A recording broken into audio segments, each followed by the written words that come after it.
भूप्रदेश जिंकणं हे एक युद्ध असतं, पण समुद्रावर स्वराज्य उभं करणं हे स्वप्न असतं आणि हे स्वप्न शिवरायांनी साकारलं होतं. महाराष्ट्राच्या किनाऱ्यावर आजही उभे असलेले जलदुर्ग हे केवळ किल्ले नाहीत, ते आहेत शिवरायांच्या दृष्टीचं, रणनीतीचं आणि सत्तेचं जिवंत प्रतीक. छत्रपती शिवाजी महाराजांना भूप्रदेशावर स्वराज्य उभारताना समजले होते की जर परकीय शक्तींपासून संरक्षण करायचं असेल तर फक्त गड किल्ले पुरेसे नाहीत, तर समुद्रावरील नियंत्रणही आवश्यक आहे. त्या काळी पोर्तुगीज, इंग्रज, डच आणि सिद्धी या विदेशी शक्ती समुद्राच्या माध्यमातून भारतात येऊन सत्ता प्रस्थापित करीत होत्या. त्यांच्याशी दोन हात करायचे असतील तर जलदुर्गांची उभारणी अनिवार्य होती. शिवराय म्हणत, जलदुर्ग नसतील तर शत्रू आपल्या सीमांवर पाय रोवतील. जलदुर्ग म्हणजे असे किल्ले जे पूर्णतः किंवा अंशतः पाण्यात वसलेले असतात. या किल्ल्यांची विशेषतः नौदलाच्या हालचालींवर नियंत्रण ठेवणे, विरोधकांच्या नौका अडवणे, सामुद्रिक व्यापारावर नजर ठेवणे आणि किनाऱ्यावरील संरक्षण ही प्रमुख उद्दिष्ट होती. जलदुर्गांची रचना ही अत्यंत कल्पक आणि कठीण होती. खवखवत्या लाटा, खोल पाणी आणि वारंवार होणारे वादळ यांचा सामना करत बांधकाम करावं लागायचं. जलदुर्गांची खास वैशिष्ट्ये म्हणजे मजबूत समुद्राला तोंड देणाऱ्या भिंती, पाण्याखाली असलेले गुप्त मार्ग, मासेमारीसारख्या कामांच्या आडून येणारे आपत्कालीन पुरवठे मार्ग, तोफा लपवण्यासाठी समुद्राकडे झुकणारे बुरुज, गुप्त पाण्याचे टाकं आणि अन्नसाठा, जहाजे लागण्यासाठी खाड्यांच्या आतील छोट्या बंदरांची व्यवस्था अशी काही होती. शिवरायांचं महासागरी स्वप्न म्हणजे सिंधुदुर्ग किल्ला. सिंधुदुर्ग हा किल्ला म्हणजे महाराजांच्या जलस्वराज्याचं खरं रूप. कोकणातल्या मालवण बंदरासमोरून समुद्राच्या कुशीत वसलेला हा जलदुर्ग महाराजांनी स्वतः बांधला.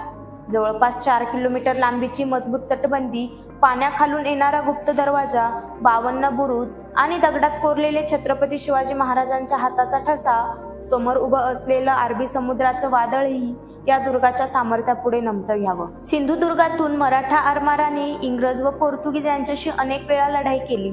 या दुर्गावरून व्यापारी नौकांवर नजर ठेवली जायची. विजयदुर्ग किल्ला म्हणजे जिंकलेला समुद्रच. विजयदुर्ग याला पूर्वी गेरिया किल्ला म्हणत. हा किल्ला रत्नागिरी जिल्ह्यात वसलेला असून तो भारतातला एकमेव जलदुर्ग आहे जो तिन्ही बाजूंनी समुद्राने वेढलेला आहे. याच्या विशेष गोष्टी म्हणजे किल्ल्यातून पाण्याखाली जाणारा 90 मीटरचा बोगदा, समुद्रात एक गुप्त सागरी भिंत जी शत्रूच्या जहाजांना गोंधळात टाकायची, समुद्राच्या लाटांमध्येही स्थिर राहणारी प्रचंड तोफ व्यवस्था. विजयदुर्ग हा मराठा आरमाराचा प्रमुख बेस होता. या ठिकाणाहून कान्होजी आंग्रे यांची आरमारी मोहीम चालायची. त्यानंतर काळोबा किल्ला म्हणजे आंग्रे घराण्याचं आरमारी बळ. काळोबा किल्ला अलिबाग पासून अगदी जवळ. हा किल्ला मुख्यतः मराठा आरमाराचे सेनापती सरखेल कान्होजी आंग्रे यांचं प्रमुख ठिकाण होता. हा किल्ला समुद्रात जवळपास 2 किलोमीटर आत आहे.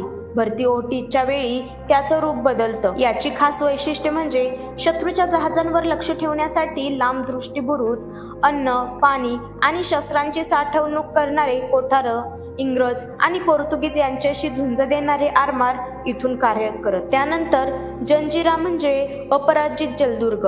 मुरुड जंजिरा हा जलदुर्ग म्हणजे एक अशी जागा आहे जिथे छत्रपती शिवाजी महाराजांना परत युद्ध करावे लागले, परंतु तो किल्ला त्यांच्या ताब्यात आला नाही.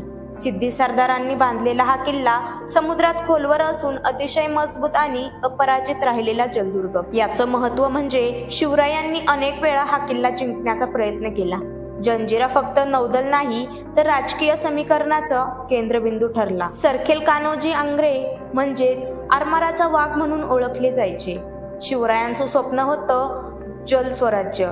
त्या स्वप्नाला सत्यात उतरवलं सरखेल कान्होजी आंग्रे यांनी. ते मराठा नौदलाचे प्रमुख होते आणि त्यांची टक्कर थेट इंग्रज, डच, पोर्तुगीज नौदलांशी होती. इंग्रजांच्या फोर्ट जॉर्जवर धाडसी हल्ला, कोळाबा, विजयदुर्ग या किल्ल्यांतून नौदल चालवणे, समुद्रात मराठ्यांची सत्ता निर्माण करणं या त्यांच्या मुख्य लढाया होत्या. जलदुर्गांचे योगदान म्हणजे देशाच्या सागरी सीमांचे संरक्षण, विदेशी आक्रमकांना अडथळा, स्वतंत्र आरमार उभं करणं, व्यापारी मार्गांवर नियंत्रण ठेवणं, राजकीय सामर्थ्य वाढवणं असं होतं. शिवाजी महाराज हे केवळ पर्वतराजाचे अधिपती नव्हते, ते समुद्राचेही सम्राट होते. त्यांच्या दूरदृष्टीतून साकारले गेलेले जलदुर्ग हे आजही त्यांच्या विजयनीती, शौर्य आणि आत्मविश्वासाचं प्रतीक आहे. ज्या सागरावर परकीय जहाज फिरत होती त्याच सागरावरून मराठा आरमार गरजायचं.